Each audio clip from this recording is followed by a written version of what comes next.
What's up, ladies and gents, Ghost here, and today I am going to be discussing the jet changes that came along with the spring patch a few days ago. A lot of you have been asking for this, a lot of people asking me on Twitter, and I've been trying to get round to it as quickly as possible.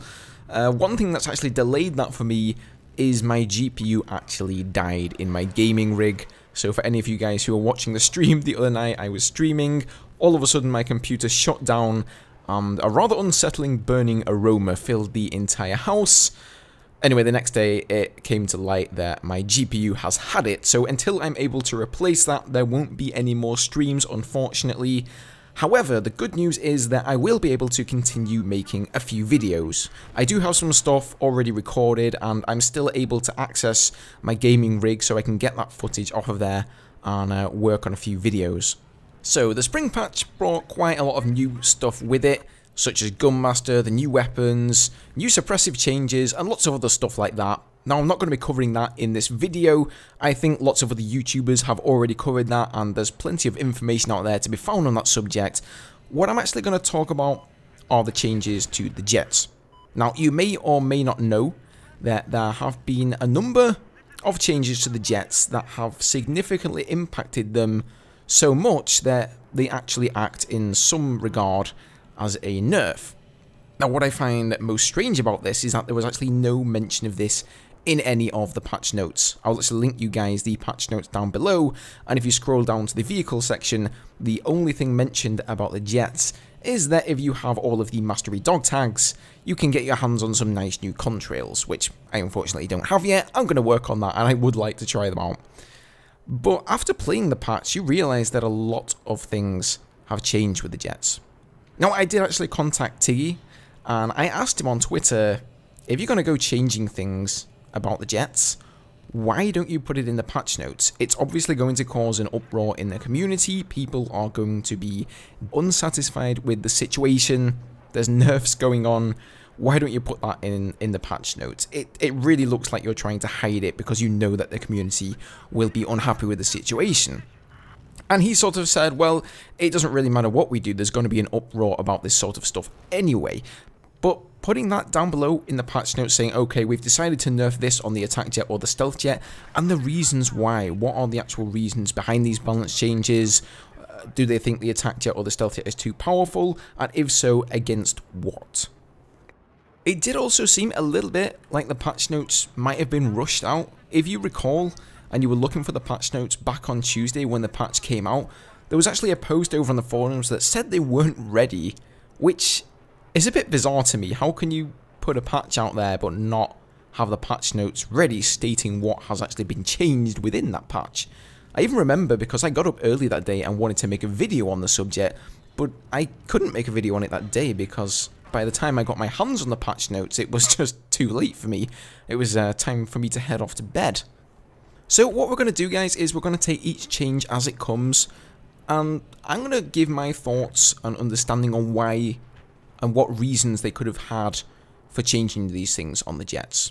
It's obvious to me from Twitter and Reddit and other forums that everybody has a lot of hate against DICE regarding the jet changes at the moment.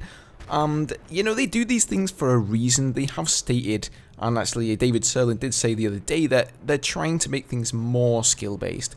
And I think a lot of people are sort of persecuting DICE and saying that they're trying to make things more noob-friendly, which apparently is the exact opposite of what David Serlin says they're trying to do. Alright, so first of all, laser-guided missiles. These have now been nerfed, so you can only fire one at a time. Previously, you could fire two. They would each hit for 30 damage, a total of 60 on an armored target.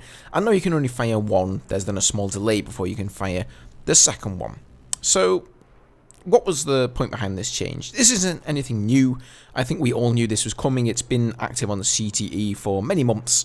From around the same time, they sort of scrapped the 313 speed control over there. So essentially what this change means is that you can do less damage to armoured targets. You're still going to be able to take out quad bikes and snow sleds and hovercraft, those sort of fast moving vehicles that laser guided missiles are already good for taking out. The kind of fast moving vehicles that attack jets have trouble actually dealing with. Now, to go along with this, they've actually buffed the damage output of all of the cannons against armoured ground targets, such as tanks and LAVs. So, in my tests, I've usually gotten around 20 damage, with a 25mm or even a 30mm against a tank on the ground. Now, considering that if you use your single laser-guided missile in a single strafe, that's only going to do 30 damage, there really isn't a whole lot of point in using a laser-guided over simply strafing the target with your cannons. Especially not when you consider the fact that probably more than 50% of the time, the armoured target in question is simply going to pop APS and waste your laser-guided missile. All in all, I don't think 60 damage was too much. It's not like a JDAM where you can drop the JDAM and then use your cannons. If you're using laser-guided missiles, you have to hold that lock on until the missiles hit, which really leaves you with very little time to finish any kind of strafe with the cannons. So really 60 damage was the maximum damage you were going to output on a single armoured target. So I have to say, I can't really understand why they made this change. What I would have liked to see them do is make this change, but then also make the JDAMs available to the stealth jet as a secondary. And maybe instead of having 2 JDAMs that do 50 damage, maybe you only have 1, and then it has to do the full reload cycle. That way you're offering players with a choice. They can go with the laser-guided missiles if they want to take out those faster moving vehicles, perhaps if they're playing something like Hangar 21, and if they don't want to do that and they want to go for tanks and LAVs, then they can equip the JDAMs, which adversely are really bad for taking out fast moving vehicles because they're so hard to actually hit people with. So with that said, let's move on to the stealth jet cannons. The cannons for the stealth jets, the 20mm, the 25s and the 30s have all been significantly changed against almost every target that you can imagine. So they now do more damage against ground targets such as tanks and LAVs, as I already mentioned. You can get away with around 20 damage I found using the 25mm or the 30mm cannon, which is nice, it's an improvement. If you've used up both of your laser guideds, you can still finish off an attack boat or a tank with your main cannons. On top of that, they've also made the cannons a viable tool for killing infantry. So that's now possible, especially the 25mm, those are the ones that are really specialised in that particular job. So these changes I like. This gives stealth jet players something to do once all of the air targets are down. However, it's not all roses. The cannons have actually been significantly nerfed against enemy air targets. So transport helicopters, scout helis, attack helis, even enemy jets will now take you roughly twice the amount of time to kill with the cannons than they did before. Now, it's quite hard for me to figure out exact numbers because obviously we don't have any patch notes, nothing is really stated. These are just things that people have felt by playing through the game and then have since been confirmed by DICE developers. Now, I think the 20mm do have a slight advantage over the 25s and the 30s. DICE really want to differentiate the different cannons and make them have their own unique role. So the 25s, I believe, are supposed to be better against infantry, the 30s against ground armor, and the 20s against air targets. But even with the 20s, the time to kill is so significantly increased that you're really going to have a hard time taking out air targets. Which seems very odd for the stealth jet, being as its primary role is actually to keep the skies clear, to take out the enemy jets, to take out the enemy helicopters. That's really the bread and butter of what a stealth jet does. That's what it's supposed to do. It's supposed to keep the skies clear so that the attack jet can work on those ground targets.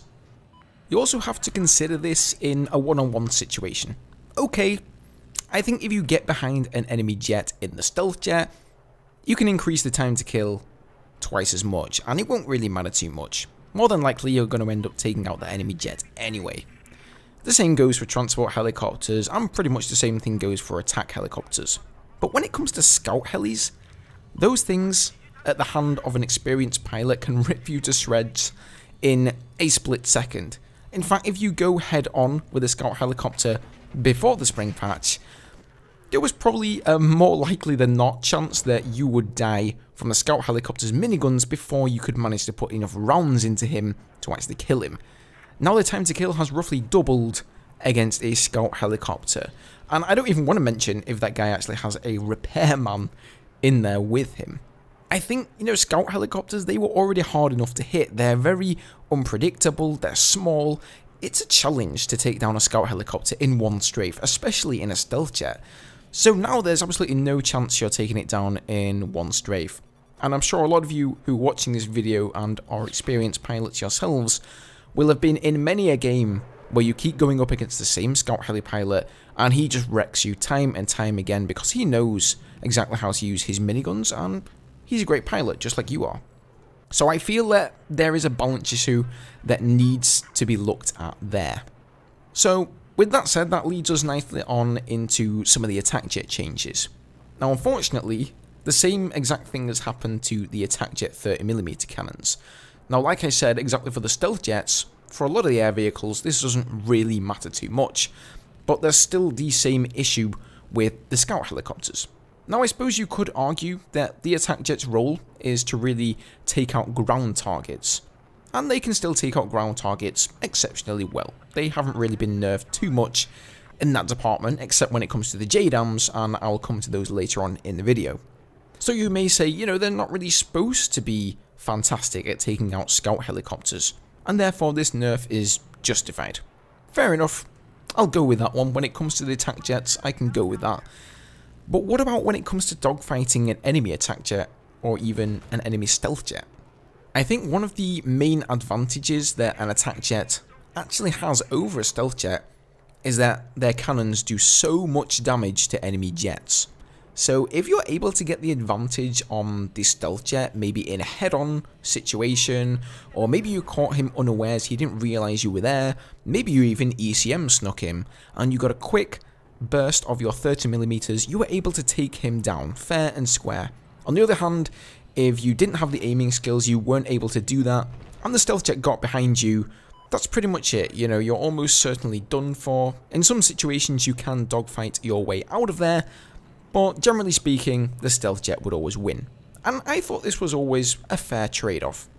But since now it's going to take you double the amount of rounds to actually put a stealth jet out of action, the amount of times you're actually able to win over a stealth jet before he realises what's going on, turns towards you, and then all of a sudden he's just out-turning you in the dogfight, are few and far between. Now another huge change to the attack jets, and arguably the most serious one, is that their agility has been significantly tampered with to the stage where it's basically a nerf. You turn much slower. There was nothing mentioned of this in the patch notes, but everyone who flies attack jets can definitely feel it. The turn radius has been significantly reduced. So once again, if you come face to face with a stealth jet, that gives them an even bigger advantage than they had before. And it's a little bit strange to think, once Battlefield 4 was released, that attack jets had the exact same turning radius as a stealth jet. This is now the second nerf in their turning radius that we've seen since the release of Battlefield 4. And of course the main aspect of flying the attack jet that this is going to affect is when you're dogfighting an enemy stealth jet. It's going to make the stealth jet pilots have an even easier time. Previously, I thought there was a pretty good balance. Most of the time, the stealth jet pilot would be able to take you down. But as an attack jet pilot, who doesn't have a stealth jet pilot on his team backing him up, you actually had a decent chance against a stealth jet pilot. If you have a very high skill level, you have good aim, you have good game sense, and you know exactly what you're doing, you can sometimes deal effectively with enemy stealth jet pilots. But now with the much more sluggish turning radius of the attack jet, it makes this far, far, far more difficult. And I at least feel that they've widened the gap between the two kinds of jets a little bit too much. Now additionally, if you get hit by a heat seeker and you take a mobility hit, you go much more out of control now than you did before. Even with gyro stabilizer on, it's noticeable. You will lose control of your jet much easier, so if you're in a strafe, you have a much higher chance of actually plummeting into the ground. So any of those infantry players on the ground with a Stinger or an Igler have a much easier time putting you out of action now. And finally, let's get on to talking about the JDAMs on the attack jet. These have seen some changes, and it's a little bit of a mixed bag here. So first of all, they've actually seen some clear buffs. Firstly, the reload time of the JDAM has been decreased, so that means more JDAMs for everyone, hurrah! Secondly, the velocity when you're dropping a JDAM has been increased, which means a faster dropping JDAM needs to lead an enemy target less than it did before. So that will help out players who find JDAMs a little bit difficult to lead targets with. Now on the flip side, they have been nerfed in another way. You are no longer able to drop 2 JDAMs in quick succession to one another. Now there's really only one area where that specific change bothers me. It doesn't bother me when it comes to armoured targets on the ground. Most of the time you're going to do a strafe and then you're going to finish them off with one single JDAM. They still do a maximum of 50 damage, so that's completely fine with me. It doesn't even bother me against enemy infantry. Sometimes I would go over an area with a heavy infantry population and I would drop a couple of JDAMs in quick succession. So the fact that I can only drop one now doesn't really bother me too much. I'm completely cool with that. The problem for me here is that we haven't seen any nerfs to the MAA, and both the changes to the JDAMs and the changes to the laser guided missiles are indirect buffs to the mobile AA tank. Just let me explain why. Okay, so first of all, one of my favourite ways and main reasons for actually using JDAMs over rocket pods, and by the way, JDAMs are by far the inferior weapon in most pilots' eyes. Most pilots will go for the rocket pods, so it's not like everybody was using JDAMs and they were feeling completely overpowered, far from it. But one of the main reasons I use them is that I could drop 2 JDAMs in quick succession on one of those MAA campers that decides he's going to sit all the way across the map in the safety of his spawn, and he's going to shoot you when you're sort of 75% of the way across the map, very close to your spawn. You know, those guys who weren't moving around the JDAMs have a long drop time, they had a slow velocity, and if that guy didn't move and he was just camping there, you were able to punish him with double JDAMs. He most of the time wouldn't have time to pop his APS, and that would be one way of taking him out. Now, if he was one of the guys that was around the middle of the map, he was active, he was moving, that tactic wouldn't really work. That was okay because then you're actually in range of him to use the cannons. If he's all the way over in his deployment, there's not really any way that you can get close enough to him to take him out with the cannons. That was really, honestly, the only time I would ever drop 2 JDAMs in quick succession. That was to take out and deal with the MAA. That is no longer possible, so that's going to make the MAA's job a lot easier. Now secondly, if we think about the laser guided missiles on the stealth jets, if you team up with the attack jet, that was one tactic that was also extremely effective for taking down the MAA. Wait until the stealth jet goes in and drops a couple of laser guided missiles, and then go in with the attack jet and try to finish him off. Now obviously he can only drop one of those, so it's going to make finishing him off in the enemy attack jet significantly harder. Now, to counter this, we haven't seen any change to the MAA at all. In fact, it's been said that they're going to change the MAA, they're going to change active radar missiles, all of these things that, you know, us jet pilots have problems with and think need to be fixed in the game, ECM, etc. have all been said that they're going to be changed, but nothing has been done yet. And that's the issue I have, you know, these changes to the jets are indirect buffs to the MAA, and there's been nothing done to counter this. And to me, it seems like a bit of an oversight from DICE's side. So, that's pretty much what I've got to say on the situation, guys. It was a bit of a long video, but I have a lot of thoughts on this, and I wanted to spend some time with the changes in the spring patch, which I fortunately got to do before my computer half died. I wanted to do that before I sort of made this video and put out my thoughts on it. So those are my thoughts. Let me know your thoughts down below. Do you agree with what I said in this video, or are there any points that you don't agree with? Maybe some that I forgot to mention or, you know, didn't bother mentioning. Feel free to leave those down below. I would really like to see some input from DICE here. You know, I've asked Tiggy, David Serland on Twitter, and I haven't really gotten any answers. I sort of asked him, were all of these jet changes, were they actually intended? Or was some of them sort of an accident? Did some parts of CTE testing get put over into this patch by accident? never really gotten a solid answer on that, so it would be nice to see some sort of reply from DICE here, at least some solid patch notes and some explanations as to why these changes have been put in the game. Alright guys, if you sat through this whole thing, thank you very much. That's some dedication you guys have to, well, both to my channel and hopefully to the jet gameplay in Battlefield 4. As you guys know, it is something that I love, and the reason for that is because it is so skill heavy. It has this big skill curve. I really don't want that to disappear, and I hope you guys don't either. Anyway guys, thank you very much for watching. Leave a like down below if you enjoyed this video, and I will see you guys in the next one. Cheers.